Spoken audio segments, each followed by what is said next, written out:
Usualmente nós associamos leitura à leitura a deciframento, ao conhecimento do texto escrito. Há uma cena de um livro, um romance brasileiro de muita importância, chamado Vidas Secas, que me agrada muito justamente para definir o que a leitura significa. Nós vamos encontrar o protagonista, Fabiano, tentando entender uma frase da sua esposa, assim, a Vitória, que disse que as aves estavam matando o gato.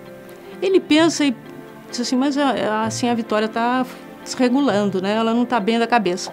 De repente ele para, reflete mais um pouco e diz assim, não, mas eu sei o que isso quer dizer. Ela quer dizer que as aves vêm e bebem a água e o gado não pode beber essa água e, portanto, morre. Ele faz uma ilação, ele faz uma inferência a partir do que ela disse. A esposa viu uma certa realidade, viu as aves, as arribações, como elas chamam, que são aves predatórias, bebendo a água que era necessária para o gado. E, portanto, ela concluiu, o gado vai morrer por causa dessas aves. O marido precisou entender não aquela realidade, ele precisou entender a expressão da mulher.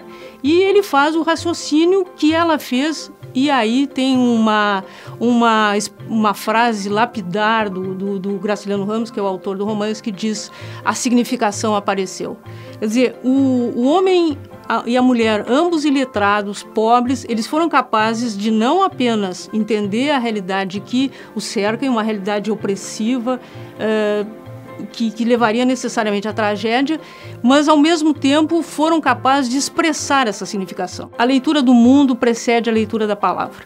Certamente todo mundo que já ouviu falar do Paulo Freire conhece bem essa expressão.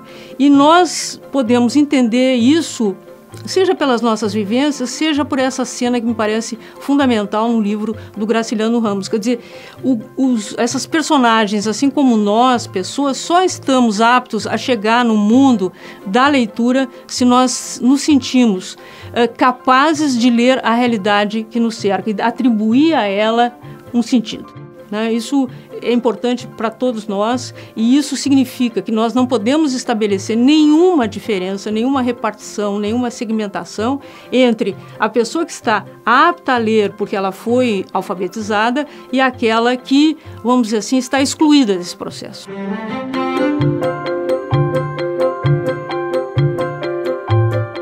Nós temos também que lembrar um outro processo que também é muito importante, que tem a ver com a nomeação. O processo de nomeação não é tão arbitrário como nós pensamos. Nós atribuímos um significado a partir do que as coisas representam para esse sujeito nomeador. E esse é um processo também que tem a ver com a leitura, né? Quer dizer, nós nomeamos as coisas porque nós lemos nela o significado. Então há uma permanente comunicação entre o homem e o mundo, e essa comunicação, esse processo de estabelecimento de uma relação entre o homem e o mundo é o que eu estou chamando de leitura.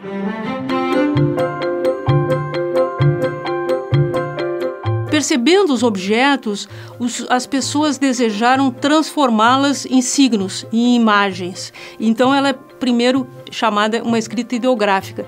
Depois, com o passar do tempo, e até por uma questão de facilitar, estilizar, essa escrita ela foi se tornando cada vez mais refinada e ao mesmo tempo mais simbólica, sem perder esse contato inicial, que é o modo como o objeto se expressa para o sujeito que dá nome a ele e que o representa de uma forma imagética. A criança que está aprendendo a ler, ela está procurando reconhecer na escrita essas imagens, esses significados, para aproximá-la justamente da leitura que ela tem de mundo.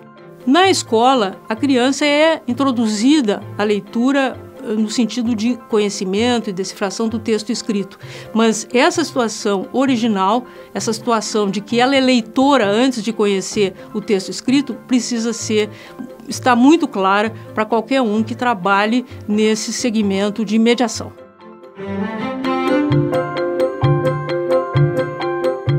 Existe aquela situação em que nós chamamos da oralidade. Ela está muito próxima da oralidade porque o mediador conta histórias para os ouvintes, que podem ser crianças, adultos ou não, não importa, por meio da sua experiência, a partir da sua experiência, histórias que ele conhece ou experiências que ele teve, histórias que ele viveu, episódios que ele gostou, desde contar uma piada até rememorar uma viagem. Tudo isso são situações de mediação em que a oralidade está presente, ela é eventualmente performática, porque nós não conseguimos falar sem mexer as mãos, sem balançar o corpo. Então, a oralidade supõe sempre esse certo movimento que está muito próximo, mas que tem a voz como, vamos dizer assim, o canal mais importante. Né? Quer dizer, se eu dou aula para o ensino superior, por exemplo, e começo querendo estimular alunos a lerem, eu necessariamente é um pouco demais, mas enfim, em princípio, conquistarei esses leitores contando de viva voz. Por quê?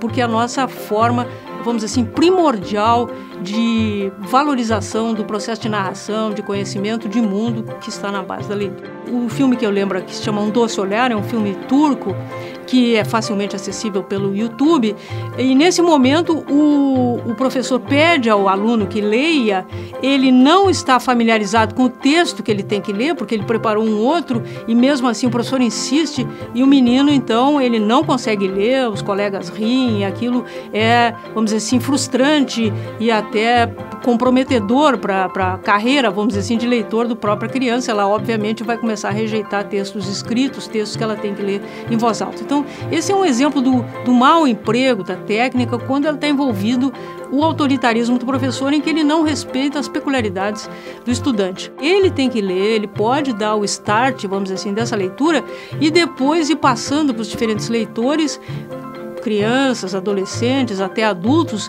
que vão descobrir como se ganha, inclusive, no conhecimento de um texto escrito quando se lê em voz alta. Há um terceiro processo de mediação que nós diríamos assim, não, aí não tem mediação nenhuma, mas na realidade tem. É quando o leitor lê individualmente, solitária e individualmente a obra. O mediador aqui é o livro, não é o professor. Mas em sala de aula, em primeiro lugar, é o professor que solicita essa leitura. Então ele tem uma responsabilidade nisso, ele tem que, vamos dizer assim, ele precisa estar ciente de que o leitor precisa ser estimulado a essa continuidade de leitura e é muito, vamos dizer assim, é muito oportuno começar, inclusive, essa leitura silenciosa em qualquer faixa etária, eu insisto, em sala de aula mesmo. Se a leitura produz um conhecimento, se ela é um conhecimento que extravasa, inclusive, o conhecimento do texto para ser um conhecimento de mundo, nós não podemos, em sala de aula, privar o leitor dessa satisfação, deixando que ele diga o que ele entendeu, o que ele tirou disso, mesmo que ele diga, não gostei, isso aí não me diz nada, e o não dizer nada é também dizer alguma coisa. Me parece que isso é fundamental e acho que aí sim a ação de mediação de leitura se completa.